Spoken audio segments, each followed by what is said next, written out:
नमस्कार, मैं हूँ शिवानी और हम देख रहे हैं एथिक्स में आज हम डे 34 वाला क्वेश्चन डिस्कस करने वाले हैं। जो हमारा 70 डेज़ का चैलेंज था एथिक्स का, उसमें ये रह गया था क्वेश्चन डिस्कस करना, तो इसी को आज डिस्कस करने वाले हैं। क्वेश्चन ये है, ये कोट है सॉक्रेट्स का, तो उसको ही हम आज डिस्कस करने वाले हैं। कोट ये है, an unexamined life is not worth living. तो इसको हमें 150 वर्ड्स में लिखना है। तो कोड स्टार्ट करने से पहले मैं आपसे एक रिक्वेस्ट करती हूँ कि प्लीज़ आप प्रीवियस ईयर क्वेश्चंस को अच्छे से फॉलो करें, क्योंकि रिपीटेशन बार बार होता है। और मैं बस मेंस के लिए नहीं कह रही हूँ, प्रीलिम्स के लिए भी बहुत ज़्यादा, दोनों के लिए बहुत इम्पॉर्टेंट है। तो प्लीज़ आप प्रीवियस ईयर क्वेश्चंस को इग्नोर मत करें, अभी से स्टार्ट कर दीजिए। और कैसे क्वेश्चंस आ रहे थे एक दूसरे से रिलेटेड, मतलब 2022 में कैसे क्वेश्चंस आए और उससे रिलेटेड 23 में कैसे क्वेश्चंस आए, ये भी आपको ध्यान में रख के पढ़ना है। और प्लीज़ टेलीग्राम चैनल ज्वाइन करें, वहाँ पे हम PYQ के ही क्वेश्चन दे रहे हैं डेली क्विज़ में, तो प्लीज़ आप ज्वाइन करें। उसकी लिंक मैं आपको कमेंट बॉक्स में दे दूँगी, ठीक है। तो चलो अब देखते हैं कि क्वेश्चन क्या है। तो हमने देखा है यहाँ पे कोट है सॉक्रेट्स का, इसको डिस्कस करना है। तो मैंने लिखा है यहाँ पे, the above quotations is given by Socrates suggest that it is important for individual to examine their thoughts, actions and beliefs in order to live meaningful and fulfilling life. ये सॉक्रेट्स का कोट यही कहता है कि अगर आपने आपके life को अच्छे से एग्जामाइन करके नहीं जी रहे हैं ना, तो लाइफ वर्थ नहीं है। मतलब कोई फ़ायदा ही नहीं है उस लिविंग का कोई मीनिंग ही नहीं है, ऐसा सॉक्रेट्स का कहना है। और एग्जामाइन करना मतलब क्या होता है कि हर इंडिविजुअल को अपने थॉट्स को, अपने एक्शंस को, अपने बिलीव्स को एग्जामाइन करना चाहिए, ताकि वो अपनी लाइफ मीनिंगफुल जिए, पर्पसफुल जिए। इसीलिए सॉक्रेट्स कहते हैं कि एक एग्जामाइंड लाइफ जीना बहुत ही ज़्यादा इम्पॉर्टेंट होता है। तो मैंने आपको बोला था कि जब भी कोट के ऊपर आप क्वेश्चंस लिख रहे हो ना, तो आप पैराग्राफ के फॉर्मेट में भी लिख सकते हो या पॉइंट्स के फॉर्मेट में लिख सकते हो, कोई दिक्कत नहीं है उसमें। तो मैंने पॉइंट के फॉर्मेट में लिखा है। तो फर्स्ट लिखा है मैंने यहाँ पे, the ability to introspect removes the individualistic absurdity by invoking commitment to moral integrity and social solidarity. देखो, हर इंडिविजुअल को खुद को इंट्रोस्पेक्ट करना चाहिए, कि मतलब खुद के अंदर झांकना चाहिए, देखना चाहिए कि हमारे थॉट्स कैसे चल रहे हैं, हमारे एक्शंस कैसी हो रही है, उससे रिलेटेड हम डिसीजन कैसे ले रहे हैं। तो ये बहुत ही ज़्यादा इम्पॉर्टेंट होता है। सेकंड है यहाँ पे, examine our lives we can gain deeper understanding of values, beliefs and motivation. जब हम खुद की लाइफ्स को एग्जामाइन करने लगते हैं तो हमें एक डीपर अंडरस्टैंडिंग आ जाती है कि हमारे वैल्यूज़ क्या है, हमारे बिलीव्स क्या है, हमारी मोटिवेशंस क्या हैं। आपको पता है, आपकी वैल्यूज़ ही आपके डिसीजन डिसाइड करती हैं, कि आपकी एक्शन डिसाइड करती हैं।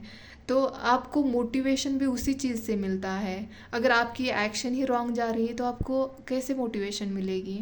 आपको ये भी तो पता है ना, हम यूपीएससी को प्रिपेयर कर रहे हैं, क्यों प्रिपेयर कर रहे हैं, हमें पता भी होना चाहिए।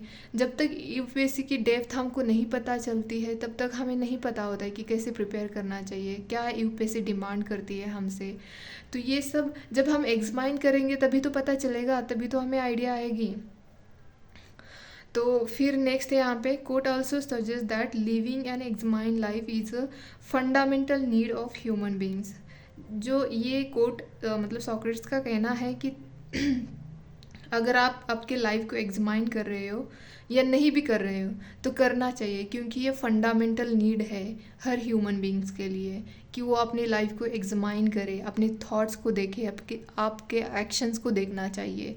तो ये सॉक्रेट्स का कहना है। देखा, कोट छोटा है लेकिन उसका मीनिंग बहुत ज़्यादा बड़ा है ना। यही पावर होती है फिलॉसफी में। A quote highlights personal growth and development by constantly examine and questioning ourselves. हम बोलते हैं ना कि खुद को अकाउंटेबल या खुद को ट्रांसपेरेंट रखना हो तो खुद को ही क्वेश्चंस पूछने चाहिए। अगर सपोज़ आप यूपीएससी का ही एग्ज़ाम्पल ले लो, कि अगर आपको मतलब आपको चेक करना है कि आपकी पढ़ाई कैसे जा रही है, तभी तो आप उसके ऊपर आंसर लिखते हैं, क्या क्वेश्चन सॉल्व करते हैं, तभी तो आपको पता चलता है कि आपकी प्रिपरेशन ट्रैक पे है या नहीं है। वैसे ही पर्सनल ग्रोथ और पर्सनल डेवलपमेंट चेक करनी है तो खुद को बेसिक क्वेश्चंस पूछ के देखिए, क्या हम मतलब क्या हम ट्रांसपेरेंट है, क्या हमारे अंदर इंटीग्रिटी है, क्या हम जो हमारे शब्द है उसको हम उसका पालन करते हैं, ये सब पूछना चाहिए खुद को। क्या हम झूठ बोलते हैं, क्या हम मतलब झूठ में यकीन रखते हैं, ये खुद को एग्जामाइन करने वाले क्वेश्चंस है। तो इसी से हम खुद को एग्जामाइन कर सकते हैं क्वेश्चन पूछ के। यहाँ पे मैंने एग्जांपल दिया है महात्मा गांधी जी का, जिनका ये ऑटोबायोग्राफी है my experiments with truth highlights the significance of reflection on life. तो महात्मा गांधी भी खुद भी तो मतलब एक एक्सपीरियंस करते थे, पहले खुद ही फॉलो करते थे, फिर लोगों को बताते थे कि आप फॉलो करें। एक स्टोरी है यहाँ पे, कहते हैं कि मतलब एक पेरेंट्स महात्मा गांधी के पास आए और बता रहे थे कि जो मेरा बेटा है वो गुड़ इतना खाता है कि कितनी बार समझाओ उसको, वो मतलब खाना छोड़ता ही नहीं है।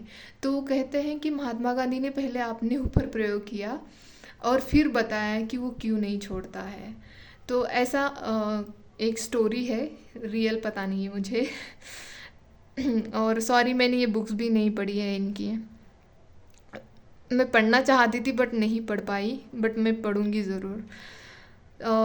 सेकंड लिखा है हमने, the Bhagavad Gita emphasize the importance of self reflection as means of achieving self reflection, self realization and enlightenment.